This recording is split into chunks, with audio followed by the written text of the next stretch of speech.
Vázquez, buenas tardes, ¿cómo estás? Hola, buenas tardes, ¿qué tal? Todo bien, Eduardo. Nada, te llamábamos y hablábamos supongo en la previa por estas noticias que empiezan a aparecer vinculadas a la desafectación ferroviaria de un terreno justamente ferroviario de Mariano H. Alfonso. Y la idea, más allá de la información, que no es mucha, porque no se sabe qué va a pasar con ese terreno, quería charlar con vos un poco sobre la importancia de los trenes y sobre todo de la historia de los trenes en Pergamino y en la región. Sí, no estoy al tanto del caso puntual de Alfonso, pero tiene de similar a todo lo que viene ocurriendo en el país.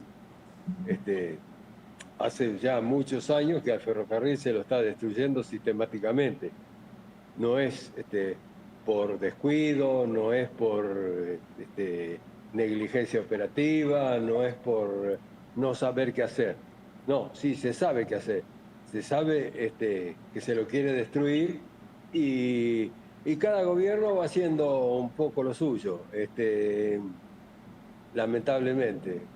Y bueno, eh, Eduardo, yo vos la... decís, Sí, decís, no es negligencia, no, lo están haciendo a propósito. No entiendo cuál es el beneficio de un político, de un gobernante, en destruir algo tan importante. bueno, para empezar, cuando se trata de venta de tierras o de cosas así, hay que ver quién está del otro lado del mostrador y quién compra, primero. Después hay que ver la tajada que le da al funcionario que determinó que eso se tiene que vender. Y después, como decía recién, está encadenado con la destrucción sistemática del sistema.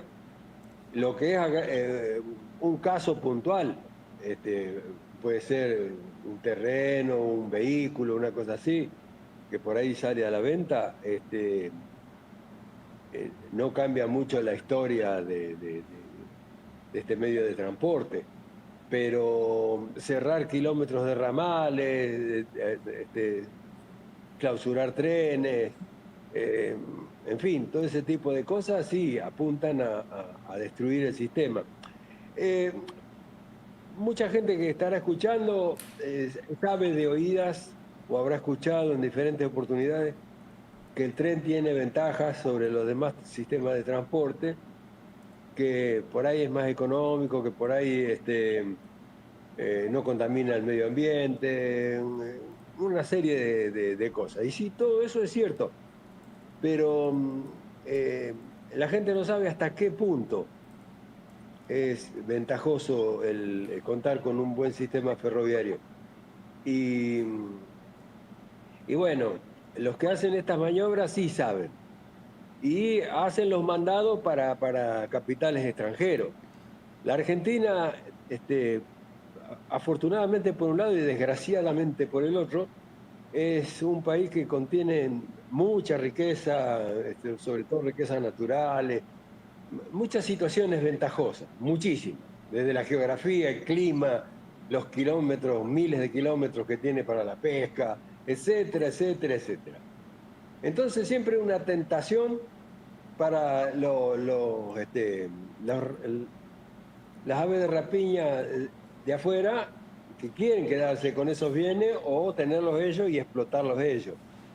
Eso se puede hacer contando con la colaboración de los gobernantes traidores. Es decir, lo que empobrece a un país, porque le quita sus bienes, sus posibilidades, su potencial económico, etcétera, etcétera, este, beneficia a un funcionario que recibe por hacer ese daño cifras siderales, o sea, como decimos en la calle, se salva para siempre. Eduardo, Eh, te interrumpo porque hubo una noticia vinculada a un tren de pasajeros que estaba a mitad de camino para llegar a Pergamino. Con eso, por ejemplo, ¿qué ha pasado? y no, hay cuestiones técnicas por ahí para que no haya, porque la gente ve, por ejemplo, acá en Pergamino, que de vez en cuando, y sobre todo acá en el ferrocarril Mitre, algún tren de soja, cosas así, ve moverse. Entonces dice, pucha, con poquito más podríamos tener trenes de pasajeros.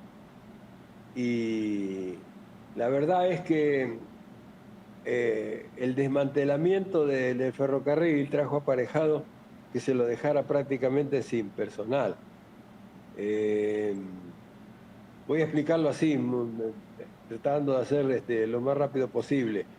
Eh, Cuando los trenes operaban normalmente, había en la playa, que es el lugar de maniobra de la estación, mucho personal. Entonces cada uno tenía una tarea, estaban los cambistas para las maniobras de armado y desarmado de trenes, los guardabarreras, el personal de oficina que diagramaba el movimiento de los trenes, una serie de cosas y de personal. Cuando se privatizó,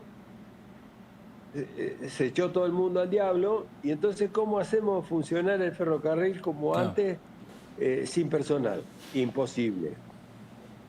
Entonces, estos trenes que vienen como tren fantasma de vez en cuando, tienen la particularidad de que por un lado van a paso de hombre y por otro lado el mismo maquinista frena la formación cuando tiene que, por ejemplo, cuando entra Pergamino, frena la formación y se baja de la locomotora, cosa inaudita. Si esto lo contamos en otros países, no lo van a poder creer.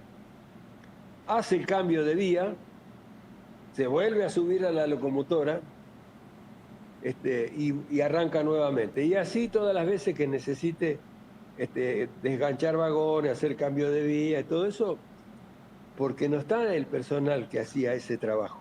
O sea, Antes, ¿por eso tarda tanto el tren en cruzar Pergamino? ¿Porque el maquinista se baja todo el tiempo? no, lo que tarda en cruzar Pergamino es porque ya el tren, como dije recién, viene de por sí a paso de hombre. Segundo, que no hay Eso por la falta de ni barreras. ni barreras automáticas ni barreras manuales, Claro. no hay.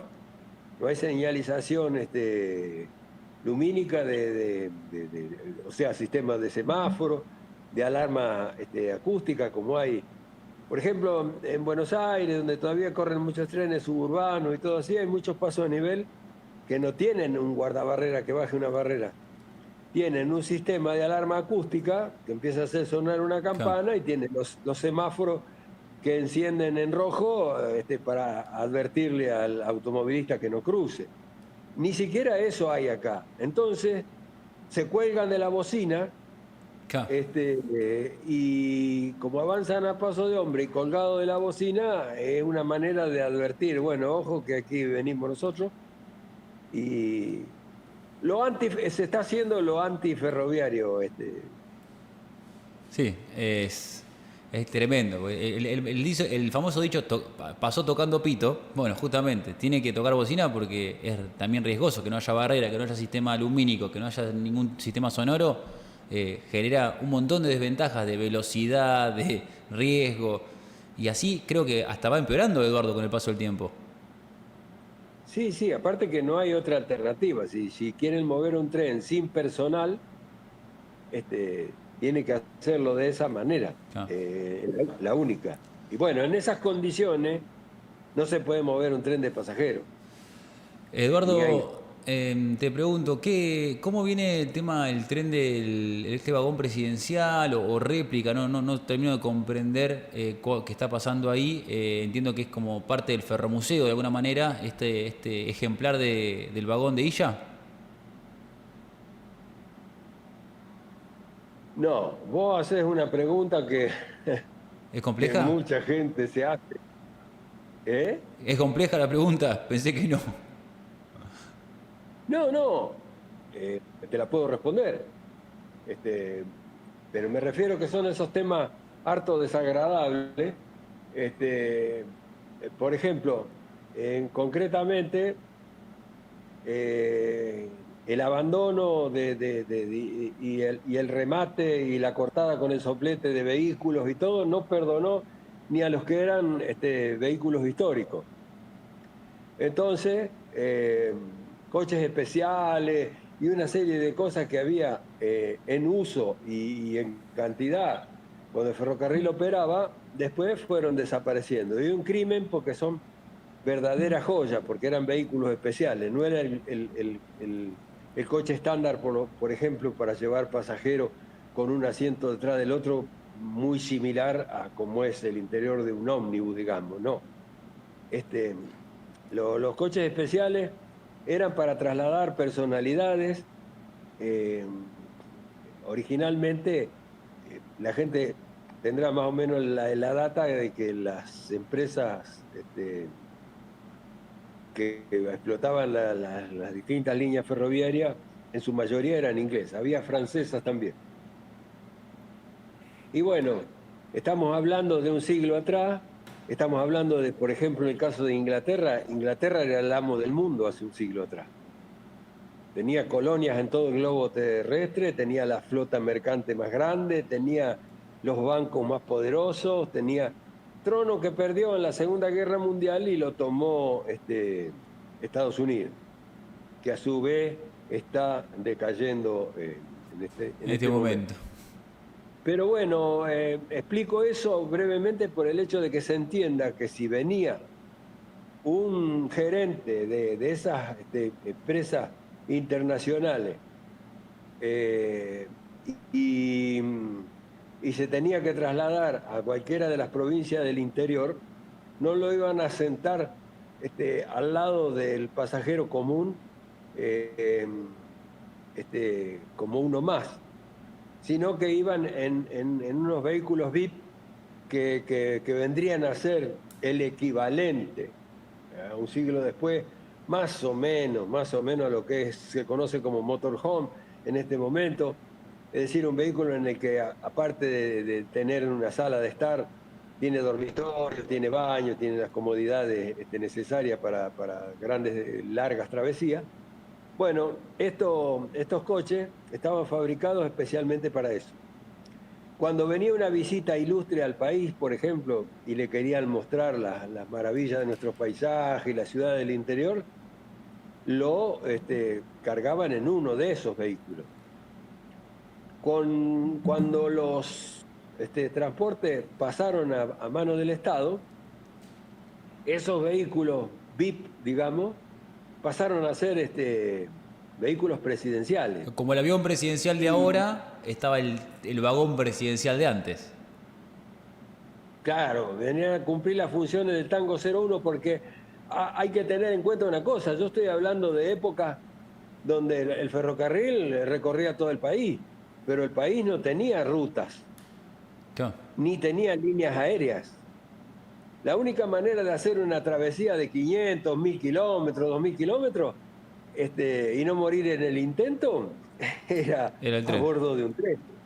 Entonces, todo lo mejor y lo más confortable que podía tener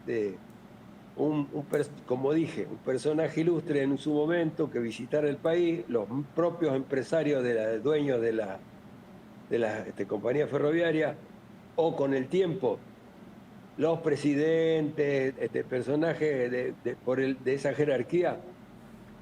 Entonces, había varios, como dije, se fueron perdiendo todos esos vehículos. Milagrosamente, que nosotros nos preguntábamos, ¿existirá, no existirá? Un día, por una noticia de que también se iban a vender unas tierras en Buenos Aires, había unos vehículos estacionados ahí que había que sacarlos porque jorobaban para la venta, y entre ellos una locomotora muy antigua, una serie de reliquias. Con destino incierto, decía la noticia. Entonces, le digo a mis compañeros, el coche todavía existe, que nosotros nos preguntábamos, ¿existirá el coche de Ilia? El coche todavía existe.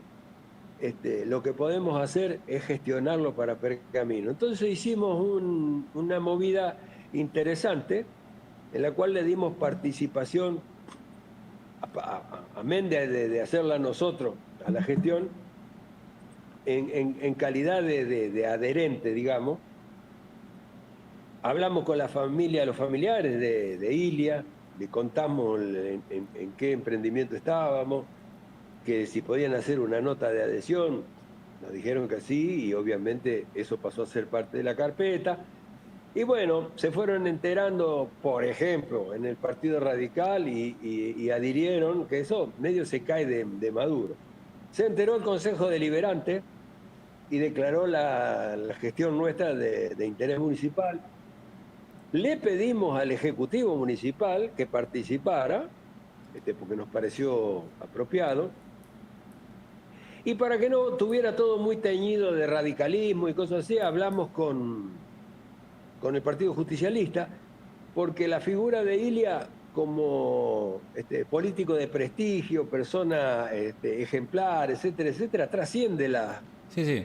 las diferencias políticas. Entonces le explicamos esto y nos dijeron, ¿cómo no? Con mucho gusto. Así que tuvimos la participación del Partido Justicialista. Se enteró que estábamos en esta gestión, la UNOVA, y nos llamaron telefónicamente ofreciéndonos su adhesión también. Por lo tanto, vino el vicerrector personalmente acá al museo a traer la nota. Bueno, nosotros argumentábamos algo que no podía argumentar alguna otra ciudad o algún otro que lo solicitara al bien patrimonial que el último presidente democrático que lo había utilizado al coche era don Arturo Ilia, y que era el expresidente, Pergamino era la ciudad de nacimiento, que era una persona que gozaba de nuestro prestigio, de mucho prestigio, de nuestra admiración, cariño, etcétera, etcétera, y que nos parecía que el destino para ese coche tenía que ser Pergamino. Así lo conocimos interiormente y para nuestra sorpresa, en vez de estar destartalado como prácticamente todos los vehículos antiguos ferroviarios, lo único que estaba era opaco desde el lado de afuera, pero adentro estaba milagrosamente entero. Mirá, preservado. Sí, estaba tapado con una lona de camión en el lugar en el que estaba. Eh, lo voy a tratar de describir lo mejor que pueda. Más largo que un coche común de pasajeros. Eh, tenía en uno de los extremos una especie de living grande, el piso alfombrado, las luminarias con tulipas de la época, porque estamos hablando de un vehículo de lujo, pero a su vez el lujo antiguo, digamos. Claro. Un hogar de leña con un marco Mirá. apagachispa y una serie de decoraciones que lo convertían en una verdadera belleza. Y nada de asientos como los vehículos de pasajeros, sino sofá, todo, era como prácticamente como un living. Unos vidrios curvos en la cabecera para que el que iba en el interior a su vez pudiera ver hacia donde avanzaba el tren, Eh, cosa que no tiene regularmente un coche de pasajeros. Eduardo, ¿y cuándo se va a exponer ya? ¿Cuándo se va a poder pasar a visitar? No, no, no, a vos te falta te mató la ansiedad, te Y falta sí, me está diciendo cosas que esto, que es lindo, que tiene cosas antiguas, que está preservado y yo quiero ir a te verlo. falta, te falta el final de la ¿El historia. final triste me falta? Sí, ¿Qué pasó? simplemente te termino de escribir brevemente el interior. Se salía de ese ambiente por un pasillo, se iba pasando por baños con todas las comodidades, hasta agua caliente, bañera. Se pasaba a dormitorio con cama matrimonial, el amoblado, etcétera, etcétera. Todo con el piso alfombrado. Se pasaba a un ambiente que era como una especie de sala de reuniones y podía ser las veces de comedor, con una mesa oval de madera que la tiene en perfecto estado, todas sillas tapizadas en perfecto estado. Se seguía y se pasaba por otro lugar que tenía dormitorio con cama cucheta, tenía una cocina, porque ahí arriba iba personal trabajando. ¿Qué? Tenía dormitorio para el personal de maestranza, tenía un baño de servicio aparte, hasta un asientito en el otro extremo para que se sentara una persona en calidad de vigilancia. Bueno, las autoridades ferroviarias deciden conocer quién eran los apres de Pergamino que solicitaban semejante reliquia, y así vienen a Pergamino y conocen el museo. Bueno, nos colmaron de felicitaciones, se sorprendieron, nos dijeron antes de irse, quédense tranquilos, que vamos a pasar el mejor de los informes. Cumplieron, porque a la semana ellos mismos nos vuelven a comunicar que lo teníamos otorgado. Y bueno, nosotros habíamos hablado con tiempo con la empresa concesionaria, con NSA, y le habíamos dicho que estábamos en esa gestión. Y el gerente nos dijo, muchachos, dice, si a ustedes le otorgan el 1417, que ese es el número, el gerente del ferrocarril se lo sabía de memoria, dice, nosotros se lo traemos sin cargo. Así que habíamos solucionado hasta el tema, que no es un tema menor, El traslado. de traerlo a Pergamino. Ahí empezamos a ver cosas feas, como que el gobierno municipal empezó a dar muestras de que nos negaban el espacio para ponerlo, una serie de cosas que empezaron a alargar el olor a podrido. En definitiva, ¿qué era lo que pretendían ellos? Y eso sale después. Pasó una situación muy desagradable, como que vinieron los funcionarios, el gerente de relaciones institucionales de ADIF, que es la máxima autoridad en material ferroviario, con el comodato bajo el brazo para que lo firmáramos nosotros. Ya nos lo habían mandado por mail para que lo leyéramos si estábamos de acuerdo, y le dijimos que sí, obviamente. Y bueno, cuando vamos a la municipalidad, a nosotros ya todo nos olía podrido. ¿Por qué un comodato que íbamos a firmar con las autoridades ferroviarias lo teníamos que firmar en la municipalidad? Si lo podíamos firmar acá en el museo. Y bueno, ahí ya te estará adivinando el final. Querían hacer con el coche una movida política partidario. Eran épocas previas a elecciones, estamos hablando del año 2019, y nuestro benemérito intendente había estado subiendo al palco en diversas oportunidades y contándole a la gente que él iba a traer el coche presidencial de Ilia. Entonces, lo que querían era, lo que pretendían, y eso nos enteramos en el día de la reunión, el espacio que nosotros habíamos dicho que nos aseguraran para poner el coche bajo techo y todo eso, y que hasta una semana antes nos habían dicho que sí. Nos habían dicho que sí para que no agitáramos el avispero. Pero al momento que viene esta gente a firmar el documento, nos dicen que como nosotros no tenemos espacio para ponerlo, que se lo tenemos que transferir a la municipalidad. ¿Está? Mira. Entonces era para abrochar la falsa historia de que el intendente era el que había hecho la gestión, el que lo había conseguido y el que finalmente lo había traído a Pergamino. No éramos nosotros. Bueno, nos pusimos muy mal, como te podrás imaginar. Nuestros gritos se escuchaban de varias cuadras. Hicimos un papelón tremendo. Nosotros en la carpeta, cuando hicimos la gestión, queríamos mostrar. Por eso estaba el PJ, por eso estaban todos en la... Queríamos mostrar una comunidad unida detrás de esa gestión. Como comunidad adulta, Madura. y madura, y que valoraba lo cultural, lo patrimonial, y que dejaba de lado diferencias mezquinas. Y terminamos mostrando una imagen asquerosa. los funcionarios se retiraron, quisieron hablar con nosotros después, aparte, nos dijeron qué íbamos a hacer ante tal situación.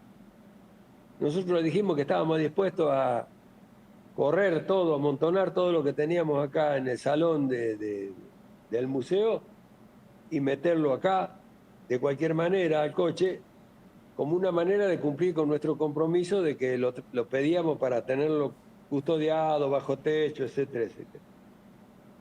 Y ahí fue donde una de las autoridades nos dijo: no pueden hacer eso, muchachos, dice, eso sería un crimen, como diciendo, tener que arruinar el museo. Dice, no hemos visto en el país un museo ferroviario como este. Y bueno,